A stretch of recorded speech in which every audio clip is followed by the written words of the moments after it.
ሰላም እንደምን አላችሁ እንኳን ደህና መጣችሁ ወደ ቻናላችን። እዚህ ቻናል ላይ ስለ ፋይናንሻል ማርኬት የምናወራበት ቻናል ነው።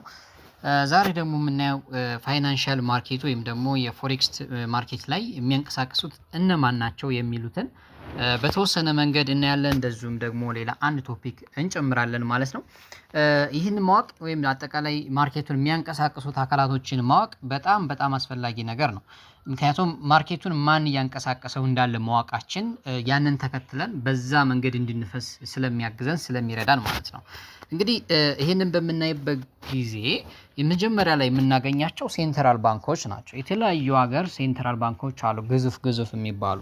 ለምሳሌ መጀመሪያ ማንሳት እንችላለን የአሜሪካ ሴንትራል ባንክ ማንሳት እንችላለን። የባንክ ኦፍ ኢንግላንድ ማንሳት እንችላለን። ባንክ ኦፍ ጃፓን፣ ዩሮፒያን ሴንትራል ባንክ እነዚህ በጣም ማርኬቱን ሊያንቀሳቅሱ ከሚችሉ አንደኞቹ ናቸው ወይም ደግሞ ዋነኞቹ ናቸው ማለት ነው። ምክንያቱም በእነዚህ ላይ የሀገራቸውን ገንዘብ ዋጋ ከፍ ዝቅ እንዲል ወይም ደግሞ የኢንተረስት ሬትም ሌሎችም ተጨማሪ ነገሮችም በዚህ ነገር ላይ ተንተርሰው ስለሆነ የሚወሰኑት ወይም ደግሞ በእነዚህ ላይ ስለሆነ ምክንያቱም ብዙ ገንዘብን ማርኬቱ ላይ ስለሚያንቀሳቀሱ ማርኬቱ በዛው ልክ ሙቭ ያደርጋል ማለት ነው። ስለዚህ ሌሎኞቹ ወይም ሁለተኞቹ ላይ የምናገኛቸው ደግሞ የኮመርሻል እና የኢንቨስትመንት ባንኮች ናቸው። ላይክ እንደነ ጂፒ ሞርጋንም ባንኮች ማለት ነው። እነዚህም ግዙፍ ባንኮች ናቸው ወይም ደግሞ ተቋማቶች ናቸው። እነዚህም ከፍተኛ የሆነ ተጽዕኖ አላቸው ማርኬቱ ላይ እንዲንቀሳቀስ በእነሱ በኩል የሚወጡ ኒውሶች ሊሆኑ ይችላሉ። የሚወሰኑ ውሳኔዎች በአጠቃላይ ማርኬቱ ላይ በጣም ትልቅ እንቅስቃሴ እንዲኖር ወይም ደግሞ ለውጥ እንዲኖር ያደርገዋል ማለት ነው። ሌላኛው የምናገኛቸው ትልልቅ ካምፓኒዎች ወይም ደግሞ ሂውጅ ፈንዶች ኢንስቲትዩሽናል የምንላቸው ናቸው። እነሱ ደግሞ ምንድነው ያ በቢሊየን ዶላር የሚቆጠር ካፒታል ስላላቸው ማርኬቱ ላይ እነሱ በሚፈልጉት ፌቨር እንደድላቸው ምናልባት አቅም አላቸው ማለት ነው። ስለዚህ ሂውጅ ፈንዶችን ስንመለከት የብዙ ሰዎችን ገንዘብ አንድ ላይ በማድረግ ትሬድ የሚያደርጉ ወይም ደግሞ የሚነግዱ ኢንቨስት የሚያደርጉ ተቋማቶች ማለት ነው አይደለ? በዚህ ላይ ምናልባት እንደ ተጨማሪ የምናነሳው ገቨርንመንት ነው። ገቨርንመንት ላይ ደግሞ ስንመጣ የተለያዩ የጂኦፖለቲክስ ኢኮኖሚካል የሚወሰኑ ውሳኔዎች አሉ። ጂኦፖለቲክስ አይ ቲንክ በዚህ ሰዓት ላይ ደግሞ ከረንትሊ እንደምታዩት ነው በጣም ብዙ ለውጦችን እያመጣ ነው። የአንድ ግለሰብ ስፔሻሊ ደግሞ ትራምፕን አሁን በምናይበት ጊዜ ትዊት ላይ የሆነ ነገር ሲፖስት ሊሆን ይችላል የሆነ ስፒች ሲኖረው ማርኬቱ ጭራሽ ይሄ እንዴት ነው ያልተለመደ ባህሪ ነው ይዞ እየመጣ ያለ። እነዚህ ነገሮች ስናያቸው ማርኬቱን ሙቭ ከሚያደርጉት ነገሮች ውስጥ ናቸው ማለት ነው። ሌላኞቹ ምናልባት መነሳት ካለበት ያን ያህል ያንቀሳቅሱታል ማለት ይከብዳል። እኔና እናንተ ነን ወይም ደግሞ ሪቴል ትሬደር የሚባለው ነው። በነገራችን ላይ ገንዘቧም ትንሽ ነች አቅሙም የለንም። ቢኖረንም ደግሞ ምንድነው መሰላችሁ ለምሳሌ ሁሉም ሰው በአንድ አይነት ለምሳሌ ሪቴል ትሬደር የሚባለው ሰው በአንድ አይነት አቅጣጫ አይገባም ማለት ሁሉም የተለያየ ሳይኮሎጂ ስላለ የተለያየ እይታ ስላለው በተለያየ ባይሴል በአንድ አይነት ነገር ሊኖር አይችልም። ስለዚህ ማርኬቱ ላይ እንደው አለን ከማለት ባለፈ ሌላ የተለየ ተጽዕኖ የምናመጣው ነገር የለንም ሪቴል ትሬደር ላይ ያለን ስንሆን ማለት ነው። ወይም ደግሞ ሪቴል ትሬደር የምንባለው ሰዎች ማለት ነው። ይሄን ካልኳችሁ ዘንዳ እኛ ሪቴል ትሬደሮች ያን ያህል ተጽዕኖ ማናመጣ ከሆነ ተጽዕኖ የሚያመጡትን ሰዎች ወይም አካላቶችን ተከትሎ ትሬድ ማድረግ በጣም የተሻለ። ለዚህ ነው ስማርት መኒ ወይም ደግሞ ፕራይስ አክሽንን በጣም የተሻለ ሊያደርገው የሚችለው ምክንያቱም ፕራይሱ ይናገራል አይደለ? ስለዚህ ያን ተከትሎ ሪከመንድ የሚደረገው ማለት ነው። ምክንያቱም አስቡት አሁን በጣም በኃይለኛ እየወረደ ያለ ወንዝ ላይ ተቃራኒ ብትሄዱ ምንድነው ሊያረጋችሁ የሚችል? የእናንተ አቅምና የውሃ አቅም አይገናኝም እንደ ማለት ነው አይደለ? ስለዚህ እዚህም ላይ ማርኬት ላይ እንዴት ነው ሙቭ የሚያደርገው? በምን አይነት መንገድ ነው ሙቭ የሚያደርገው? ምን አይነት ኒውሶች ምን አይነት ማለት ስፒቾች ሊሆኑ ይችላሉ ትዊት የሚደረጉ ነገሮች ሊሆኑ ይችላሉ አይደል? የሚወጡ ካላንደር የሆኑ የተዘጋጁ ኒውሶች ሊኖራሉ ወራዊ በየሳምንቱ የሚወጡ እንዳልኳቸው ደግሞ ጂኦፖለቲክስ የሚወሰኑ ውሳኔዎች በጣም ብዙ ነገሮችን ማየት ያስፈልጋል። ዝም ብሎ ማርኬት አይንቀሳቀስም ማለት ፋንዳሜንታል ቤዝ አድርጎ ነው ዘን ቻርት ወይም ደግሞ ካንድልስቲክ ፕሪንት እያደረገ የሚሄደው ማለት ነው። ስለዚህ እነዚህ ነገሮች በደንብ አንደርስታንድ ማድረግ በጣም ጠቃሚ ነገር ይሆናል ማለት ነው። ሶ ይሄን ካልኳችሁ ዘንዳ ሌላ እንደ ተጨማሪ ዛሬ ከምናየው ቶፒክ ውስጥ አንድ እንጨምራለን ማለት ነው። ምናልባት ከዛ በፊት ይህን ቪዲዮ እያያችሁ ያላችሁ ሰዎች ላይክ እያደረጋችሁ ብታዩት በጣም ደስ ይለኛል። እንዲሁም ደግሞ ሰብስክራይብ እና ኮሜንት ወይም ሀሳብ ካላችሁ ማስቀመጥ ትችላላችሁ ማለት ነው። ሰብስክራይብ እያደረጋችሁ ማየት ትችላላችሁ። ሶ በቀጣይ የምናየው ቶፒክ ምንድነው? ከረንሲ ፔር ነው። እንግዲህ አስቡት ይሄን ያህል ዛሬ ላይ ያለነው አይ ቲንክ ሶስተኛ ቀናችን ነው አይደለ? ሶስተኛ ቪዲዮአችን ነው። ብዙ ነገሮችን አይተናል።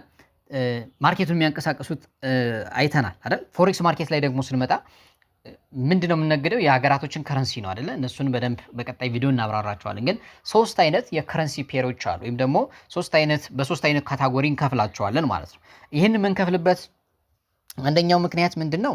አንደኛ ማርኬቱ ላይ ባላቸው ተጽዕኖ ወይም ደግሞ ባላቸው ተፈላጊነት የሀገራቶች ያላቸው ኢኮኖሚ ጥንካሬና ድክመት ተነስተን ወይም ደግሞ የመገበያየት አቅማቸውን በማየትና በማገናዘብ የምንከፍላቸው ሲሆኑ የመጀመሪያዎችን የምናገኛቸው ሜጀር ከረንሲ የምንላቸው ናቸው። እንግዲህ ሜጀር ከረንሲ የምንላቸው ዋና እንደማለት ነው አይደል? ስለዚህ ዓለም አቀፍ ገበያው ላይ ከፍተኛ የሆነ ጥቅም ላይ የሚውሉ ጠንካራ ኢኮኖሚ ያላቸው ሀገራቶች ገንዘቦች ናቸው ፔር የሚደረጉ ስፔሻሊ ከምን ጋር ከአሜሪካ ዶላር ጋር ወይም ደግሞ ከዩኤስዲ ጋር የሚገናኙ ፔሮችን ይሆናል ማለት ነው። እንግዲህ እንዳልኳችሁ ምንድነው ኢኮኖሚያቸው በጣም ጠንካራ የሆኑ ሀገራቶች ከረንሲዎች ናቸው። ለምሳሌ ዩሮ ዩኤስዲ ማንሳት እንችላለን።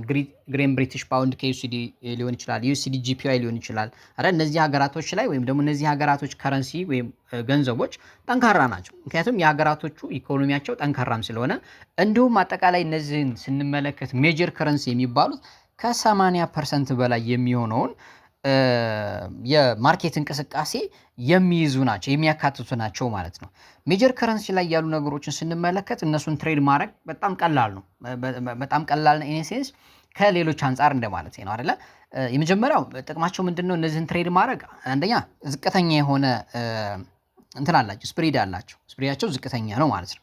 ያ መሆኑ ደግሞ ያው ፕሮፊታችን ላይ ስቲል ሉዛችን ላይ ያው ተጽዕኖ ያመጣል ማለት። ስለዚህ ስፕሪዳቸው በጣም የተሻለ ነው። እነዚህን ትሬድ ማድረግ ይመከራል። ሌላኛው ሃይ ቮሊዩም አላቸው። እንግዲህ እንዳልኳችሁ 80% የሚይዙ ከሆነ ትልልቅ ኢኮኖሚያቸው ያደጉ ሀገራቶች ከሆኑ እነዚህ ከረንሲዎች ኢንፍሉዌንስ ያደርጋሉ አይደል? የዓለምን ኢኮኖሚ ሊድ የሚያደርገው የአንድ ሀገር እድገቷ ወይም የገንዘቧ ጥንካሬም ጭምር ስለሆነ ማለት። ስለዚህ ሃይ ቮሊዩም አላቸው ማለት ነው። ስለዚህ ትሬድ ለማድረግ አንቸገርም። በተለይ ደግሞ ጀማሪ ሆነን እነዚህን ከረንሲዎች ላይ ትሬድ ማድረግ ይመከራል። ስፔሻሊ ዩሮ ዩኤስዲ በጣም የተሻለ ቆንጆ የሚባል አሪፍ ቮላታይል የሆነ እንዲሁም ደግሞ ቮሊዩም ያለው አይደል?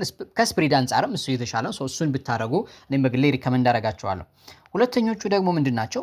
ማይነር የምንላቸው ናቸው ከነሱ በመቀጠል ማለት ነው።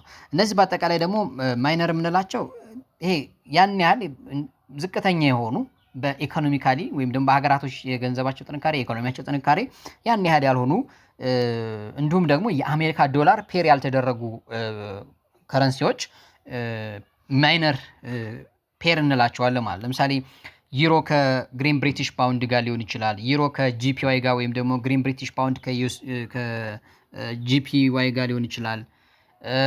ሌሎችንም ማንሳት እንችላለን። እነዚህን በምንመለከትበት ጊዜ ደግሞ ከነዛኞቹ ትንሽ ከፍ ያለ ምን አላቸው?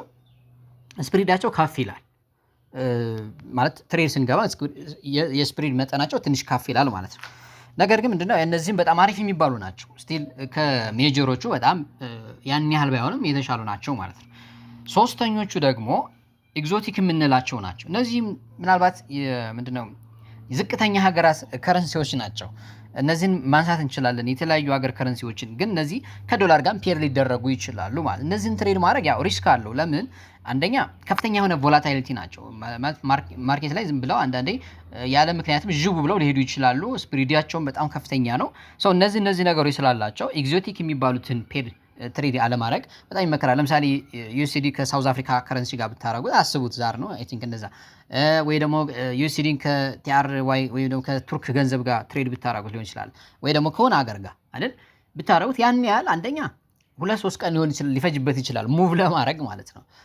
እሱ ብቻም አይደለም፣ ምናልባት በስፕሪድም በተለይ ቮሊዩም ላታገኙ ትችላላችሁ ማለት። ስለዚህ እነዚህን ትሬድ አለማድረግ በጣም የተሻለ እንደውም ሊሆን ይችላል ማለት ነው። ስለዚህ በአጠቃላይ እነዚህን ስንመለከታቸው አንደኛ ስፕሪዳቸው ከፍተኛ ነው። ሙቭመንታቸው ያን ያህል አይደለም፣ የሚገመትም አይደለም። አክቹዋሊ ማለት ዝም ብለው ገብታቸው እንደው ማየት ትችላላችሁ አይደል? በጋፕ ሊከፍቱ ይችላሉ ምናምንና ስለዚህ ከነሱ ራቅ ብትሉና ሜጀሮቹ ላይ ሞር ትኩረት ብታረጉ ሪከመንድ አደርጋችኋለሁ ማለት ነው። ሶ በአጠቃላይ የዛሬ ቪዲዮአችን ይሄን ይመስላል። ሁለት ነገሮችን አይተናል። የመጀመሪያው ፋይናንሻል ማርኬቱን ፎሬክስ ማርኬቱን እነማን ናቸው ሙቭ የሚያደርጉት የሚያንቀሳቀሱት የሚሉትን ነገሮች ማወቅ አለባችሁ። ሶ እነዛን ተከትላችሁ ትሬድ ባረጋችሁ ቁጥር ደግሞ አንደኛ እንዳልኳችሁ ውሃው ወደሚፈስበት አቅጣጫ አብራችሁ ብትሄዱ የእናንተ ኢነርጂ የእናንተ ጉልበት ብዙ አይጎዳም ማለት ነው አይደለ? ተቃራኒ ከሄዳችሁ ወይም ደግሞ በምን አይነት መንገድ ሙቭ እንደሚያደርግ ካልተረዳችሁ ሊያጋጫችሁና እንደውም አይደል አደጋ ላይ ፈጥርባችሁ እንደሚችለው ሁሉ ማርኬትም ላይ ይሄን መገንዘብ ያስፈልጋል። ሌላኛው ደግሞ ከረንሲ ትሬድ የምናደርገው ምንድነው አይደል? የትኞቹን ፔሮች ነው የሚለው ነገር በደንብ አንደርስታንድ ማድረግና ብዙም ፔር ማብዛትም ባይዞ ተገቢም አይደለም አይደል? እሱን ማድረግ የለባችሁም። በትክክል ከናንተ ጋር ሊሄድ የሚችለውን ነገር በደንብ አንደርስታንድ አድርጋችሁ ትሬድ እንድታደርጉ ሪከመንድ አደርጋችኋለሁ። ሶ በቀጣይ ቪዲዮ እስከምንገናኝ ላይክ እና ሼር እያደረጋችሁ ቪዲዮውን በደንብ ለብዙ ሰዎች እንዲደርስ ማድረግ ይጠበቅባችኋል ማለት ነው። ስላዳመጣችሁ እዚህ ድረስ ስለመጣችሁ በጣም አመሰግናለሁ። በቀጣይ ቪዲዮ እስከምንገናኝ መልካም ጊዜ ይሁንላችሁ።